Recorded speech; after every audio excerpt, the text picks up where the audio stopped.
push off with the block. Quick forward, we're not gonna stop to it. Victory is gone in the shot. This story is everyone who had me on the way. And this story is so raising glass. It's a racing past. No time to be slow, no one chasing laps. Acing tracks with amazing routes. So you better have faith in the fact that my pacing is nothing short of a bigger rating. Breaking the sound barrier when I say things. A high-speed chase is my plaything. So with hate to the hating, the amount of heat that I'm painting with hating. It's the same as the speed of my steam when I'm breaking. Straight into the pit Red stop. go and get the wheel spin, This is hip-hop. deafen all the audience around us, and get back Straight on into the our pit stop. My computer CPU was struggling for This is some reason. hip-hop. I think it's because I tried to record in 60 frames rather Straight than into the 30, pit stop. and I just had... We have got This the is win hip-hop. in Mexico. Carlos is gonna drop that rhythm where it's solid as a rock. Precision, anybody take with no. The kid in living in a prison where opinion is fiction, so we kick 'em off. Hello, ladies and gentlemen, one and all. Welcome along to Poland for the penultimate round of the A1 Grand Prix Championship. I'm Toby from Gaming Now. I will be commentating for you today, and today we're at round 9, like I just said, round 9 of 10 in Poland at the Tor. The name of Tor Poznan is the name, but the Poznan circuit is what I'm going to call it. And this is one of my favourite tracks. Like, I think it's one of the most underrated tracks in the world, and I really do enjoy racing here. And I've said to my friends, I've said to a lot of people that I think this should be a Formula 1 track on the Formula 1 calendar. And I think throughout this race, I'm going to give you a perfect example as to why. So we're in practice now, as you can see. We were just adjusting the setup and everything there. We're going to go out for some practice, obviously. I don't think a lot happened other than just laps, getting the setup right. So I'm not really going to show you all the laps, you know, of doing setup tests and whatever, because that's pretty boring. But here's something interesting that happened. Coming down the start-finish straight to start one of our laps, and our championship rival ahead of us there, Kranzusch, I'm not sure how you say it, but he's the home favourite here. This is his home Grand Prix, so he'll be the favourite. But we get past him as he's being held up, and now we've got past him. We get a little tap from him, which isn't a lot, but it's enough to send us off. So I'm not sure what to think of that. It might be a little bit intentional, it might just be one of those things, but definitely I don't think the crowd would be on our side against their home favourite. Reminds me a bit of Alonso versus Maldonado in Barcelona 2012, but we got to go and take the Titan down. He is effectively the Polish Alonso. I think he's proven that with his racing and his results this season. Anyway, this is going to be our lap for qualifying. I don't think it was our fastest, but it's going to be one of them. So let me show you how this track is. So we're coming through turn 1. It's a long sweeping hander. We didn't really get the best of exits there. We kind of clipped the curve a bit too much, but nevertheless we're coming into the double left-hander now, which is a really nice part of the track. You can get back on the power straight away, then brake down into second again, take it around this corner, then try to carry it through this next section. It's all flat out until you get down to the heavy braking zone where it's very easy to lock up. Try hug that inside apex and filter it out to the outside apex, just like that. Then hug the inside again, then go for the next inside, and then carry it through to the outside apex, just like that. Next is one of my favourite corners, completely flat, absolutely awesome. Then it's a pretty much flat. That's not how you do it, obviously. We've got a bit wide, but we seem to have got away with it, so we'll continue with the lap. Next round, the medium speed right-hander, going down the back straight now into the very fast final corner, which is quite tricky to get right, but we got it right that time. Clip the outside apex, go down, and that gives us a 1:06.5, which I said I don't think it was our fastest. Wow. So not the best of laps, but it did actually get us on pole. So we'll take that. I'm not going to argue with that. We're on pole here. You can see the grid lineup for yourself here. Waiting along at Poznan for some fantastic racing that is going to go down today, ladies and gentlemen. Sorry, my preview went up there, but here we go. But the cars jump forward a little bit, and that's cost us some time, but now we're going side by side with Kranzusch straight away, heading into turn 1. That's not gone well. We've lost a position. We're under attack from Roldan. Coming around the first corner, the car's absolutely screaming by. It sounds absolutely awesome. Coming down all over the back of Kranzusch. So we're going to try and mount a challenge into the next corner. We're on board. We are going to mount a charge, a late lunge down the inside. We're going to squeeze him out on the outside. We managed to do that, and now is that Roldan mounting an attack. We need these results. We need people to beat Kranzusch in order to win this championship.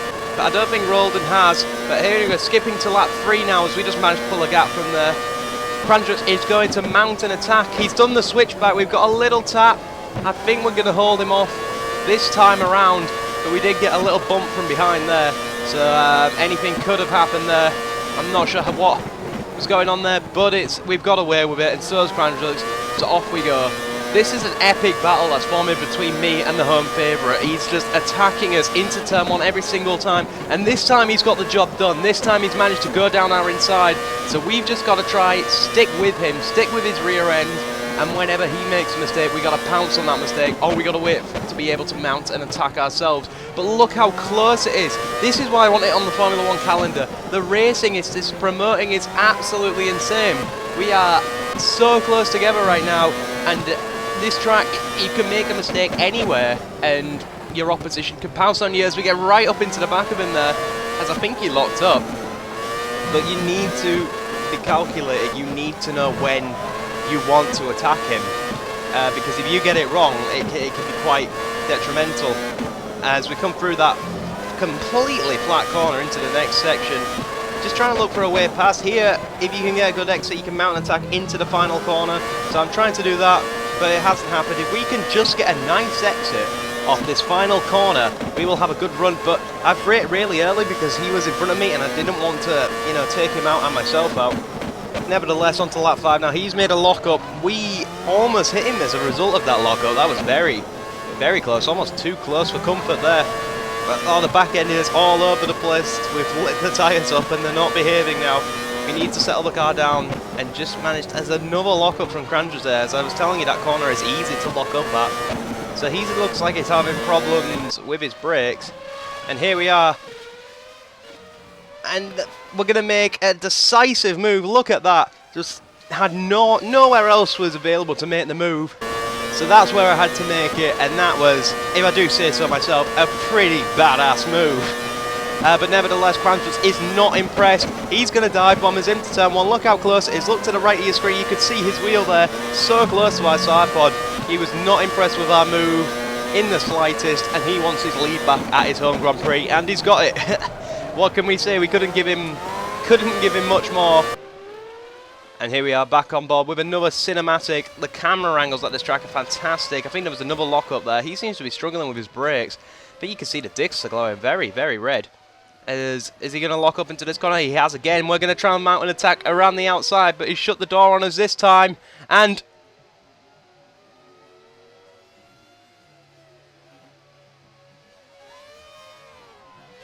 it was inevitable, wasn't it?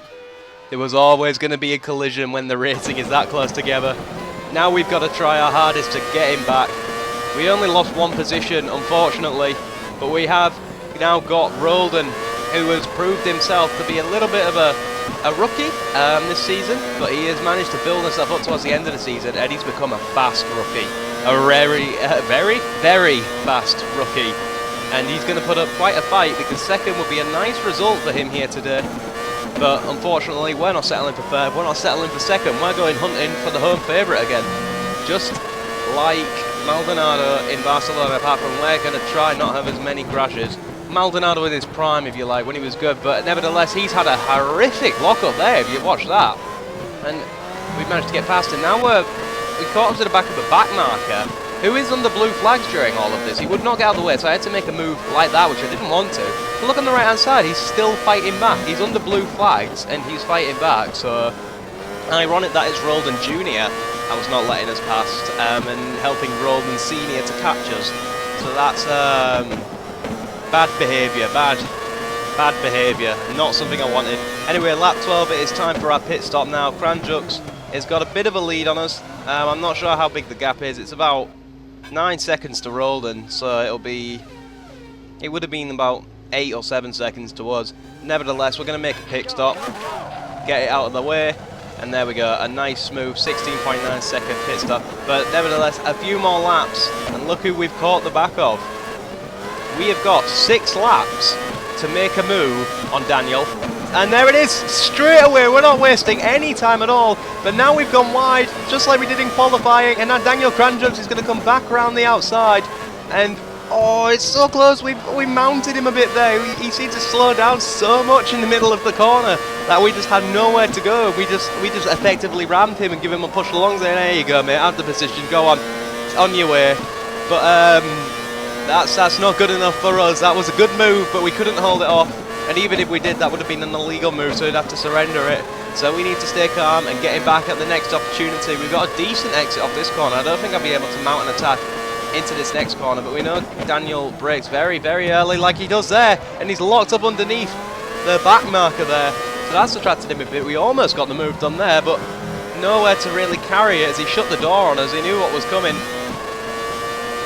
And now he's still caught up behind Roldan Jr. He's not playing ball for any blue flags today. And that's given me an opportunity to try and mount an attack around the outside. And can I hold it now? It turns to the inside for this next corner. And we have. We've made the move just like that. And we managed to pull away from this point. Final lap now. Not much happened. We managed to pull the gap to 10 seconds. Well, what the hell is going on here? There's just cars everywhere, left and right. They're just stopped having a picnic. But nevertheless, we got the win in Poland.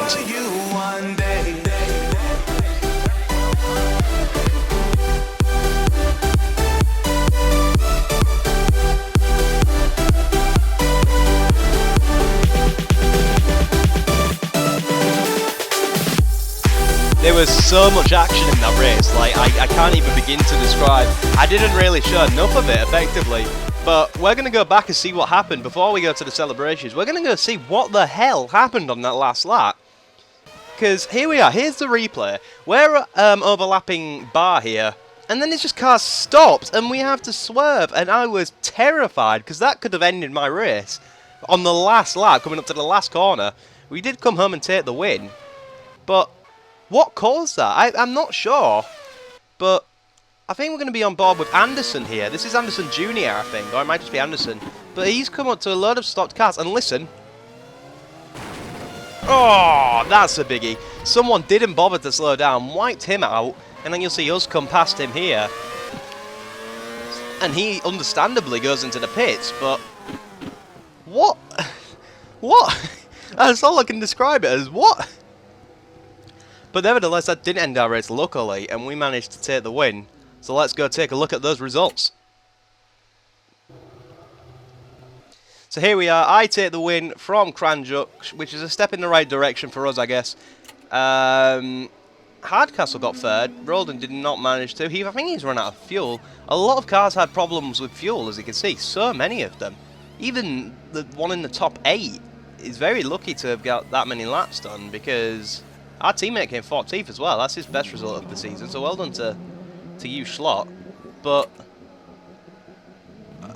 that race was just so action-packed. Like, there's so many aspects. Like, that deserves full Sky Sports F1 coverage. So here's our trophy. Fantastic. I like this track, so that's an awesome one to have. And it's nevertheless, like I said, a step in the right direction to catch Daniel in the championship. So here's the standings. We are now, I believe, not too far off him. I think we're about 7 points or so off him. But we need a miracle at Pau to catch him, unfortunately. If he finishes second and we finish first, that's not enough, which has been the case for most of this season. But it is Pau. It is one of the tightest tracks in the world. It's like Monaco stretched, effectively. So I do think something magical can happen, but I don't know. I'm going to have to go there. I'm going to have to race my heart out, and hopefully I will do you guys proud and win the championship. But until then, guys, thank you ever so much for watching. I'm so sorry I couldn't show you more. There's so much more than like 13 minutes worth in that race. That's like an hour and a half of action. It was fantastic, and one of the reasons why it's my favourite track. But nevertheless, guys, I will see you next time in France for the Pau Grand Prix, one of the trickiest tracks in the world. So it's bound to be a good one. But until then, it's bye for now.